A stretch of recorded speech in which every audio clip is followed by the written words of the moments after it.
आदाब नाजरीन, आप देख रहे हैं गुलिस्तान न्यूज। अभी तक का उर्दू खबरनामा लेकर मैं आपका मेजबान गौहर कुछे आपकी खिदमत में हाजिर। सबसे पहले अभी तक की सुर्खियों पर एक नजर। सोगन शुपिया में फोर्सेज और मिलिटेंटों के बीच झड़प, 2 मिलिटेंट हलाक, ऑपरेशन जारी।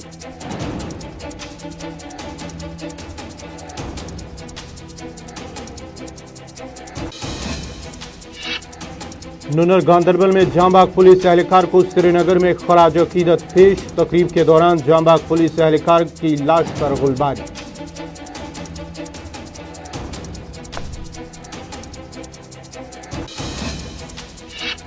गांधरबल में हलाक हुए मिलिटेंट का ताल्लुक हिजब से। महलूक मिलिटेंट को टारगेट किलिंग का काम सौंपा गया। डीजीपी दिलबाग सिंह।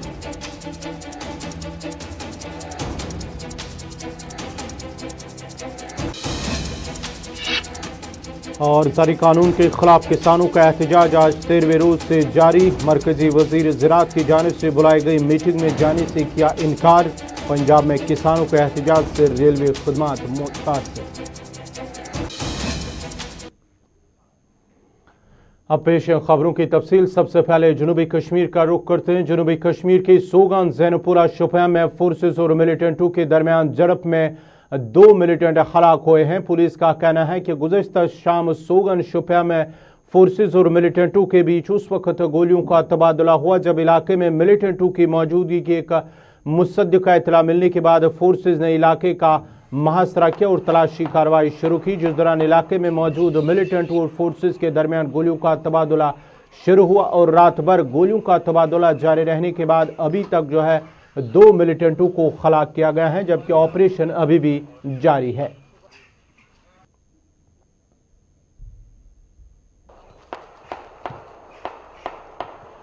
जनूबी कश्मीर के सोगन जैनपुरा शुपिया में फोर्सेस और मिलिटेंटों के दरमियान हुई झड़प में अभी तक 2 मिलिटेंट हलाक हुए हैं, जबकि ऑपरेशन अभी भी जारी है।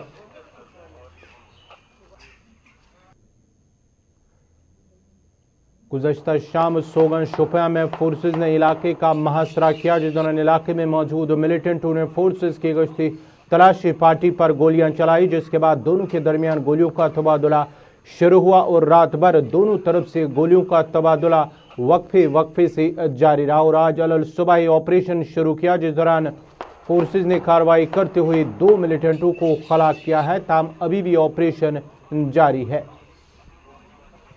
मज़ीद तफसीलात के लिए सीधा चलते हैं फिदा हुसैन के पास। फिदा, क्या कुछ ताज़ा अपडेट है सोगन जैनपुरा शुपिया एनकाउंटर के हवाले से? बिल्कुल मैं आपको बता दूं कि कल 7 बजे जो सोगन झड़प शुरू हो गई थी, ऐसा लग रहा है कि अब कुछ ही देर के बाद वो इख्तिताम पसीर होगी, क्योंकि अब जो ये झड़प है ये आखिरी मराहल में दाखिल हो चुका है और इस वक्त वो कुछ जगह की तलाश दे रही है। हालांकि 2 मिलिटेंटों के जो 2 मिलिटेंटों के हलाक होने से पहले खबर सुबह से हमने चलाई है। तस्दीक भी की है सिक्योरिटी फोर्सेस की तरफ से। हालांकि कहा नहीं जा सकता दूसरा मिलिटेंट जो खबर आ रही थी वो सही में है या नहीं है, उसकी तस्दीक अभी तक नहीं हो पा रही है, लेकिन 2 मिलिटेंट के हलाक होने की खबर जो है उसकी तस्दीक की है। कल ये खबर जो है बिल्कुल हमारे पास आई थी कि इलाके में कुछ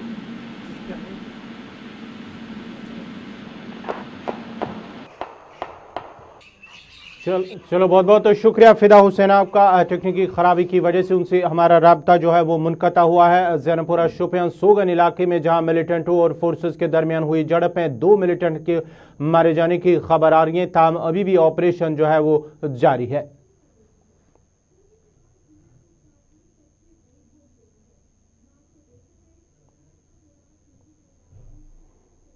नुनर गांधरबल में जांबाग हुए पुलिस एहलकार को आज डिस्ट्रिक्ट पुलिस लाइन श्रीनगर में एक तकरीब के दौरान खराज अकीदत पेश किया गया। इस मौके पर फौज, सीआरपीएफ और पुलिस के आला अफसरान मौजूद थे, जिस दौरान जांबाग हुए पुलिस एहलकार की लाश पर गोलीबारी की गई, जिसके बाद जांबाग पुलिस एहलकार को पूरे एजाज के साथ उनके आबाई घर रवाना किया गया।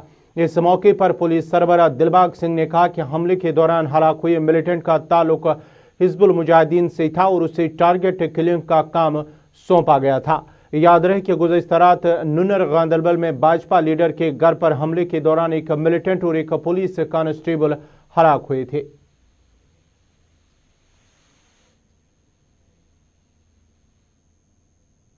कल शाम को हमारे एक प्रोटेक्टेड पर्सन हैं गुलाम हसन राथर, नूनर के रहने वाले हैं, और उनके साथ दो लोग हमारे पीएसओ ड्यूटी अल्ताफ हुसैन साहब और कांस्टेबल जहांगीर दो तैनात थे। ये घर से निकल रहे थे दूसरी लोकेशन के लिए जब इनके ऊपर फायर किया गया, और उस फायर का जवाब हमारे बहादुर जवान साथी अल्ताफ हुसैन ने दिया, जिसमें ये खुद जख्मी हो गए। मगर उस फायर के दौरान इन्होंने मिलिटेंट को मार दिया, और वो मिलिटेंट जो है वो शबीर पहचान हुई, उसकी अवंतीपुरा का रहने वाला है और रियाज नैकू का खास किसी वक्त राइट हैंड OGW होता था।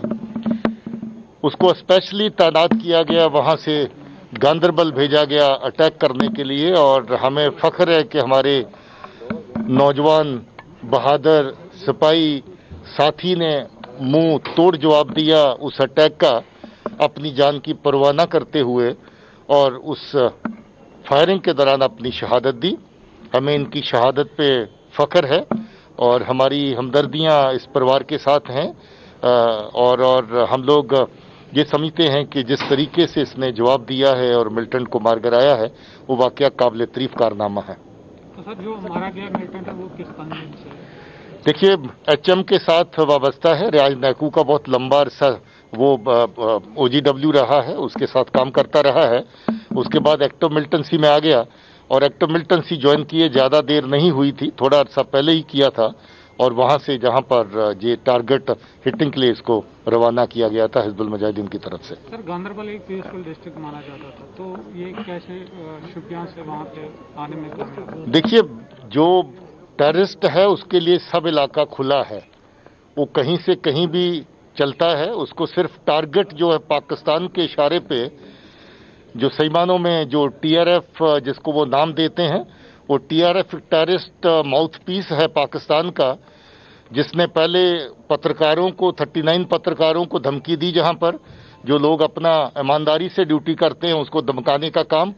उसके साथ जो लोग जहां पर डेवलपमेंटल एक्टिविटीज में काम करते हैं, लोगों की फलाह और बहबूदी के लिए काम करते हैं, अमन के लिए काम करते हैं, उनको टारगेट करना, ये पाकिस्तान के इशारे पर, असल में पाकिस्तान ही इन किलिंग्स के अंदर कोलैबोरेटर है सबसे बड़ा। वो TRF के जरिए, अपने माउथपीस के जरिए जिस तरह की किलिंग्स करवा रहे हैं, ये हमारे कश्मीरी लोगों का नुकसान करवा रहे हैं। कश्मीर भाइयों को जो जहां पर जिनकी जान का और माल का नुकसान होता है, ये सब पाकिस्तान की कोलैबोरेशन से, उसी के टेररिस्ट आउटफिट्स के जरिए से होता है। टंगन बाईपास पांपुर में 2 रोज कबल हुए हमले पर बात करते हुए पुलिस सरबराह ने कहा कि हमले में पुलिस को कुछ अहम सुराग मिले हैं जिन पर काम हो रहा है और बहुत जल्द हमले में मुलविस मिलिटेंटों को हलाक किया जाएगा।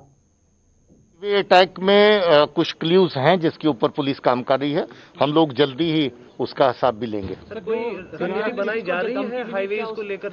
क्योंकि हाईवेज की रणनीति के तहत ही डिप्लॉयमेंट्स होती हैं। आतंकवाद के चलते इस तरह की कार्रवाइयों को आप रूल आउट नहीं कर सकते हैं। आप देखते हैं कि जहां पर हाईवे के ऊपर अटैक होता है, हमारे काउंटर अटैक में हम उनको मारते हैं। तो इस तरह की कार्रवाई जो है वो दो तरफा चलती रहेगी, इसमें कोई शक नहीं है, और हम इसको जो इस तरह की कार्रवाइयों को अंजाम दे रहे हैं उनको उनके अंजाम तक भी पहुंचाएं। उस तरह की मॉनिटरिंग पहले भी कुछ जगहों पे हो रही है। टेक्नोलॉजी का और इस्तेमाल जो है आने वाले टाइम में किया जाएगा। ज़र कानून के खिलाफ जहां पंजाब में किसानों का एहतजाज जारी है, वही धरने पर बैठे किसान मजदूर संघर्ष कमेटी का कहना है कि उन्हें मरकजी वजीर ज़राअत की जानिब से 8 अक्टूबर को मीटिंग के लिए दिल्ली बुलाया गया है, जिस दौरान उन्होंने फैसला किया कि वो इस मीटिंग में शिरकत नहीं करेंगे। याद रहे कि ज़र कानून में तब्दीली पर पंजाब में हुए एहतजाज और रेलवे पटरियों को बंद करने के बाद जम्मू कश्मीर में रेलवे खदमात बुरी तरह मुतासर हुई और मुसाफिरों को मुश्किलात का सामना करना पड़ रहा है।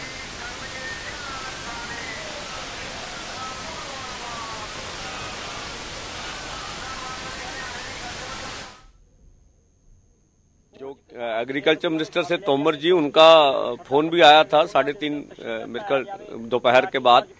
फिर उनका ईमेल हमें आई है कि आप 8 तारीख को 2:30 बजे दिल्ली में मीटिंग करने के लिए आइए। हमारी यूनियन ने पूरी रात भर इस पे स्टडी किया। सुबह फिर हमने दौर किए, 3-4 दौर मीटिंगों के हमने लगाने के बाद फैसला किया है कि हम नई दिल्ली में इस जो माहौल है, इस माहौल में हमें मीटिंग के लिए नहीं जाना चाहिए। कौन सा माहौल?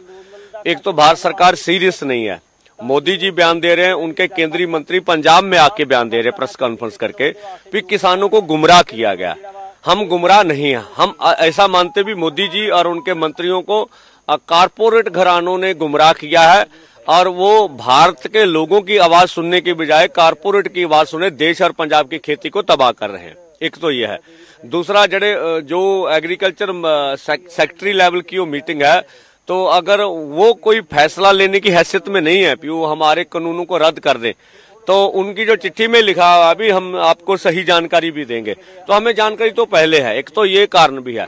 दूसरा, हरियाणा के किसानों को इस मीटिंग में नहीं बुलाया गया, ना देश की और जो किसान मजदूर जथेबंदियां उनको बुलाया नहीं गया। तो हमें लगता है कि हमें हरियाणा देश के और हिस्सों से फूट डालने की कोशिश कर रही है केंद्र सरकार, तो इस फूट के लिए हमें नहीं जाना चाहिए। और हरियाणा के किसानों को बुलाया ही नहीं गया, उनको यूनियन को, उनके ऊपर जो जुल्म किया खट्टर सरकार ने, कल मोदी सरकार ने, ये बहुत बड़ा उनके ऊपर पानी की बौछारें मारी गई हैं, हंजू गैस का इस्तेमाल किया गया, लाठी चार्ज किया गया। सो जब इस तरह का माहौल हो तो हमने लगा कि ये मीटिंग का सही माहौल नहीं है।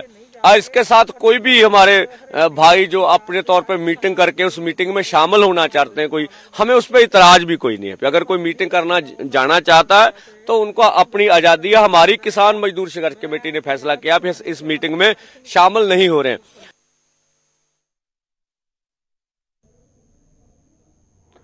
सरहदी जिला कुपवारा के मस्सिल इलाके के मकामी लोग अवामी नुमाइंदों ने इंतजामिया के खिलाफ खामोश एहतजाज करते हुए कहा कि इल्जाम आयद करते हुए कहा कि मस्सिल और आसपास के गांव आज भी बुनियादी सहूलियात से महरूम हैं। एहतजाजियों का कहना था कि उन इलाकों में सड़कों की हालत काफ़ी खस्ता हाल है, बिजली का नामो निशान नहीं है, जबकि तिबी सहूलियात का कोई इंतज़ाम नहीं है।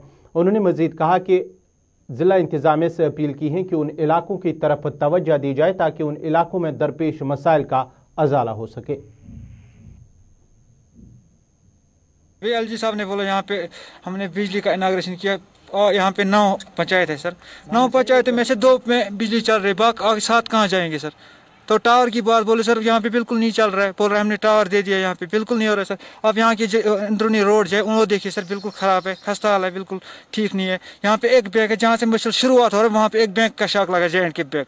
पूरे 9 हल्कों में कोई और बैंक है नहीं। तो हेल्थ सर देखिए, हेल्थ बिल्कुल यहाँ पे बिल्कुल जीरो है सर। क्या चाहते हैं हमारे गाँव में? बैक टू विलेज 3 हुआ सर, बैक टू विलेज 1 कहाँ गया सर? कुछ हमने डिमांड दी, बिल्कुल कुछ नहीं हुआ सर। बैक टू विलेज दूसरा फेज हमने डिमांड दी, कहाँ है नहीं। अब तीसरा हो रहा है सर 14th FC, अभी तक उसकी पेमेंट नहीं हो रही। तो 15th FC कहाँ से आ गया?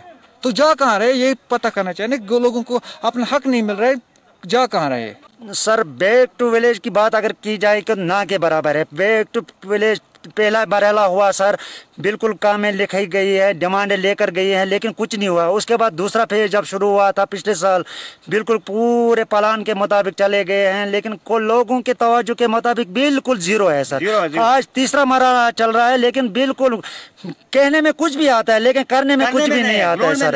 आप हमारे इलाके का दौरा कर लो सर, वहाँ की हालात देख लो। मैं वहाँ का सरपंच हुआ मिस्री पे एक डपल का। आप वहाँ के रोड की हालात देख लो, वहाँ के कम्युनिकेशन की हालात देख लो। बिजली की सहूलियत होनी चाहिए सर, उसके बाद अस्पताल का सहूलियत होनी चाहिए, डॉक्टरों की सहूलियत होनी चाहिए सर।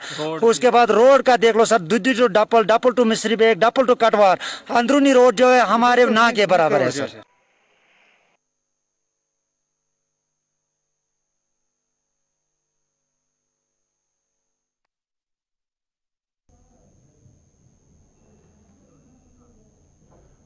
सरहदी इलाका वुडी में लाइन अप कंट्रोल के नजदीक रिहाइश पजीर लोगों ने इंतजामिया से मांग की है कि इलाके में बैंकर तामीर किए जाए ताकि पाक भारत अफवाज के दरमियान गोलाबारी से वो जानी नुकसान से बच सके। लाइन अप कंट्रोल के करीबी इलाकों में जहां एक कसीर आबादी काश्तकारी पर भी इंहिसार करते हैं, वहीं पर लोगों को रोजमर्रा के कामकाज में सख्त मुश्किलात दरपेश हैं। मकामी आबादी ने LG इंतजामिया से अपील की है कि इलाके में बैंकर तामीर किए जाए ताकि उनके जान माल के तहफ़्फ़ुज़ को यकीनी बनाया जा सके। इधर इंतजामिया ने यकीन दहानी करते हुए कहा कि आने वाले वक्त में आवाम के जान माल की हिफाजत के लिए बैंकर को तामीर किया जाएगा।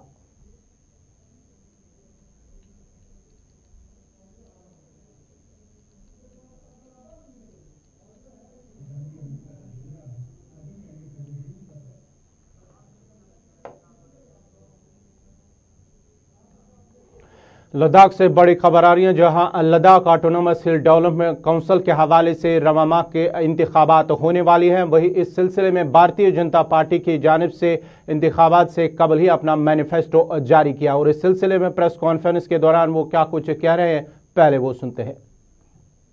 रूट्स भी इसके लिए और खोले जा रहे हैं, नए टूरिज्म सेक्टर आपके लिए खोले जा रहे हैं, बुद्धिक सर्किट खोला जा रहा है, उसको डेवलप किया जा रहा है, दर्शन के लिए एलोकेट किया गया है, लद्दाख हाट ले मार्केट में मंजूरी दी गई। ये काम लद्दाख को एक नई ऊंचाइयों पर ले जाए, लेकिन इसको गति देगी जब वहां मोदी सरकार अगले 4 यहां पर भी हिल डेवलपमेंट काउंसिल में ऐसा मेरा रहेगा। और बिजली हमने 24 घंटे 7 जब से हम आए हैं, यूटी बनी तब से देने का प्रयास किया है, करेंगे और लद्दाख को नेशनल ग्रिड के साथ जोड़ेंगे। मैंने पहले भी कहा 54 mobile towers, universal service obligation fund, इसके माध्यम से हमने इंस्टॉलेशन का काम किया है, इसको और सेटल हमने वो भी फार फ्लंग एरिया के लद्दाख के उपलब्ध कराए हैं ताकि इंटरनेट की सुविधा हो। बहुत सारी आएंगी। एक प्रश्न शायद आपके, मुझे लगता है मेरा उत्तर देने के बाद आपकी और से बाकी प्रश्न आए तो बेहतर है। सर मेरा क्वेश्चन सर, जैसे भी हमारे रीजन में आता है तो वहां का लैंड नॉन लोकल से तो वहां से शेड्यूल भी नहीं है, तो किस विजन के वो प्रयोग हो रहा है? देखिए, बड़ा अच्छा सवाल आपने पूछा है। मैं हिमाचल प्रदेश से 4 बार का सांसद हूँ, 4 टर्म MP। मेरे फादर 3 टाइम MP रहे। मेरे father 2 time chief minister, 2 time leader of opposition सब रहे। यानी कि मेरा परिवार कई पीढ़ियों से हिमाचल में, लेकिन उसके बावजूद भी ट्राइबल एरियाज में हम लोग जमीन नहीं ले सकते। और जो लोग हिमाचल में वैसे रहते लेकिन एग्रीकल्चरिस्ट नहीं है, वो फिर भी एग्रीकल्चर लैंड हिमाचल में नहीं ले सकते। सेक्शन 118 जो है वो वहां पर प्रोटेक्ट करता है लैंड होल्डिंग्स को। हिमाचल ऐसे करता है, कैसे करता है? जो एग्रीकल्चरिस्ट नहीं है वो हिमाचल में एग्रीकल्चर लैंड नहीं। किसी को घर बनाने के लिए जमीन लेनी है तो उसको परमिशन लेके मिल जाए। दूसरा, मैं हिमाचल का होने के बावजूद, हिमाचल का एग्रीकल्चर होने के बावजूद भी मेरे पास वो राइट्स नहीं है और हमारे यहाँ पे शेड्यूल 6 भी नहीं है। इसलिए ये जो कई बार भड़काने का या गुमराह करने का काम किया जाता है, ये इसलिए किया जाता है कि जो आपकी उपलब्धियां हैं, जो लद्दाख को मिलने वाला है, उससे लोगों का ध्यान हटाकर इस विषय पर ध्यान लगा दो। मैं लद्दाख के अपने भाइयों बहनों से कहना चाहता हूं, आपको 1% भी चिंता करने की आवश्यकता नहीं। आपको शेड्यूल 6 से ज्यादा भी मिलेगा तो नरेंद्र मोदी जी के कारण ही मिलेगा। आपकी लैंड, आपका कल्चर, आपकी एथनिक वैल्यूज, आपकी संस्कृति, आपका पूरा और इसको संरक्षण मिलेगा तो हमारी सरकार के कारण।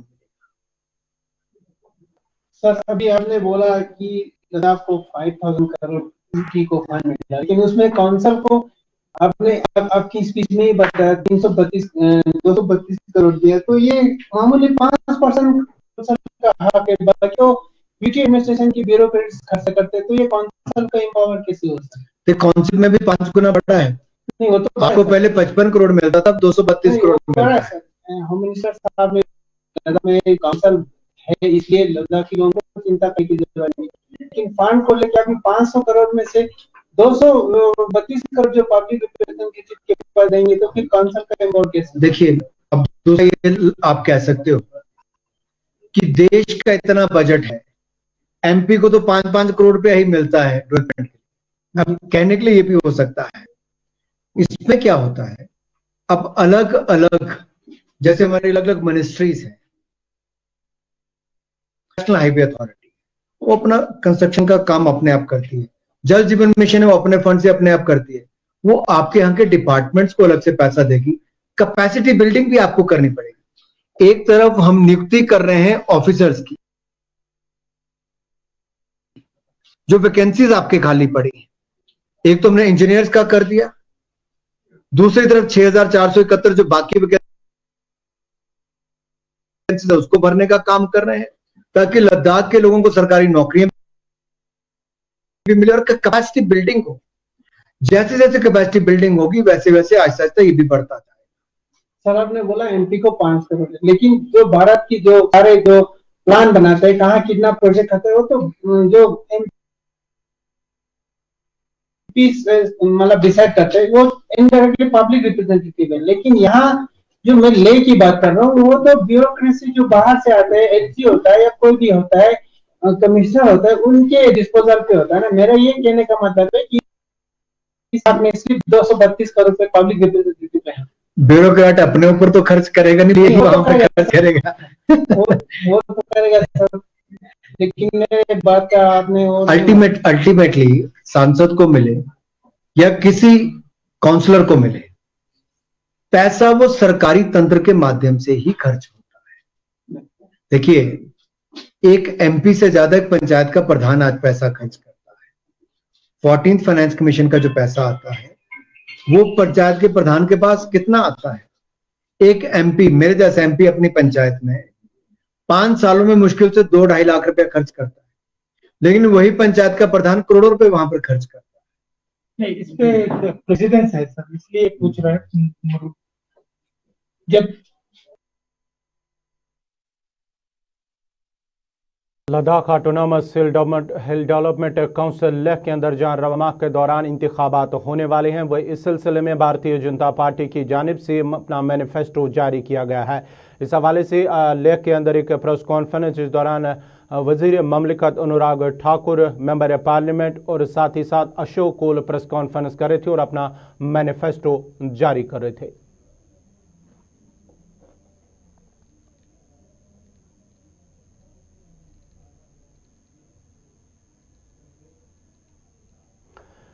नंबलहार से खाजिबल तक सड़क की खस्ताहाली की शिकायत करते हुए इलाके के लोगों का कहना है कि इलाके में सड़क खंडरात में तब्दील होने की वजह से लोगों को मुश्किलात दरपेश हैं। इलाके के लोगों का कहना है कि उन इलाकों की खस्ताहाल सड़कों पर रवां साल के दौरान भी मैकडम नहीं बिछाया गया, जिसके नतीजे में लोगों को मामूली बारिशों के दौरान सख्त मुश्किलात का सामना करना पड़ता है।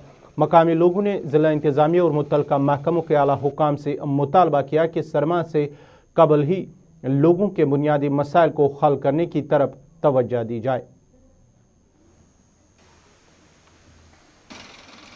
10 वरियों पे वोत न सड़क में कह कमी कर टोटल बिल्कुल पथ खोर इलाक मुजरा टोटल कह सड़क ये तुम वो पान तक रोड कोता खस्ता हालत गोमुत कता मतलब परेशानी अगर टंगमर्ग निमून कह बेमार शमार ग बड़ जबरदस्त प्रॉब्लम बे पकि ब्या रोड टंगमर्ग टू नबल नार रोड इंतहाई खस्ता हालत गोमुत यपर कि शार्टकट पे और गन यह वजार वतन गोमुत अत टोटल पसनी वो मेहरबानी तुंद वसात सकान कत कर कि गोस यमुक अजाल गन सड़कन हूं गोस गन ठीक जनाब तीत्या मुश्किलात क्या दोह मेनान ये रोडस ये पे मस्जिद तान वो बुढ़ बुजुर्ग ये मस्जिद तक गि नम नालन खस्ताहाली कर्म 10-15 बार वोनुक यह रोड तो ताराव ये बनाओ ये बंड खालोस कह चीज करोस कह कमा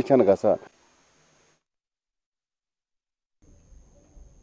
उधर फक्स डोडा के लोगों ने शिकायत की है कि इलाके में राबता सड़क की खस्ताहाली की वजह से आवाम को मुश्किलात का सामना करना पड़ता है। लोगों का कहना है कि अगरचे सड़क पर मरम्मत और मैकडम बिछाने के लिए कई बार मुतल्लिका महकमा के आला हुकाम की नोटिस में भी लाया गया था, अभी तक राबता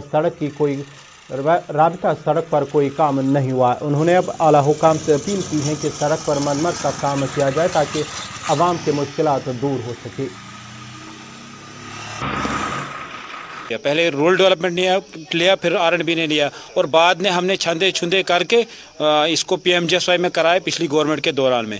लेकिन गवर्नमेंट ने जब इसको माना भी और टेंडर्स भी हो गए, दोनों टेंडर से इकट्ठे हो गए, पहले स्टेज फर्स्ट का हो गया, स्टेज सेकंड का भी हो गया साथ में, लेकिन टिल डेट ये रोड रुका हुआ है इस वजह से, मौजे की वजह से और रेवेन्यू डिपार्टमेंट के क्लियरेंस की वजह से। जो भी डॉक्यूमेंट्री बननी थी वो क्लियर नहीं हुई, इसलिए लोगों ने और ये जो कंट्रैक्टर है वो जब भी आता है यहाँ पर उसको यही दिक्कत आती है, रेवेन्यू की वजह से जो फॉल्ट बना है, क्लियरनेस नहीं है हमारे ये क्या नाम है पेपर्स की, और रोड को वो टेकअप पूरी तरह से नहीं कर सकता है। हमें गुजारिश है एडमिनिस्ट्रेशन से कि वो जल्द अज जल्द इसके पेपर्स को मसला हल करे।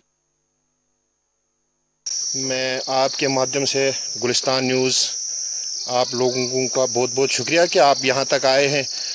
जो हमारा ये मसला है वो सिर्फ रोड का है, जो 1982 में स्टार्ट हुई थी रोड, आज तक वो रोड वैसी की वैसी रही है, ना हमारे गांव वालों को मौजा मिला है। आज हम इसलिए तमाम मेरे जो पंचायत के लोग हैं और जो हमारे इधर पार्टियां हैं वो सब पार्टियां इकट्ठी होकर इस चीज़ के लिए आई हैं कि हमें जो गरीब आवाम है उनको मौजा मिला जाएगा और हमारी रोड को कंप्लीट किया जाए। पीने के साफ पानी की अदम दस्तियाबी की शिकायत करते हुए टंगवाड़े कोकरना के लोगों का कहना है कि वो सालों से पीने के साफ पानी से महरूम है, जिसकी वजह से उन्हें आलूदा पानी पीने पर मजबूर होना पड़ रहा है। उन्होंने अब मुतल्लिका महकमे के आला हुकाम से अपील की है कि इलाके में पीने के साफ पानी की दस्तियाबी को मुमकिन बनाया जाए ताकि लोगों की मुश्किलात दूर हो सके।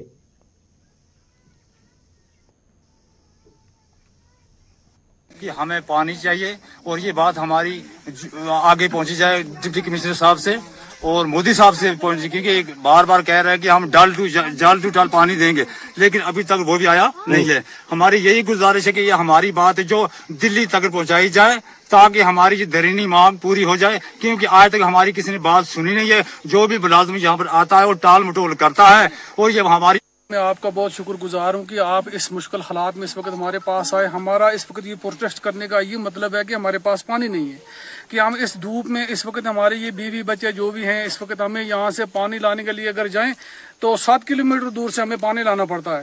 हमारी एक स्कीम जो मंजूर हुई वो ना होने के मंजूर है इस वक्त की, लेकिन आज तक जो इस वक्त हम जिसके पास जाएं हालातों की वजह से हमारे पास कोई आता नहीं है। इसी के साथ ही अभी तक का उर्दू खबरनामा इख्तिताम पजीर हुआ चाहता है। अपने मेज़बान गौहर कुछे को इजाज़त दीजिए। अल्लाह हाफिज़।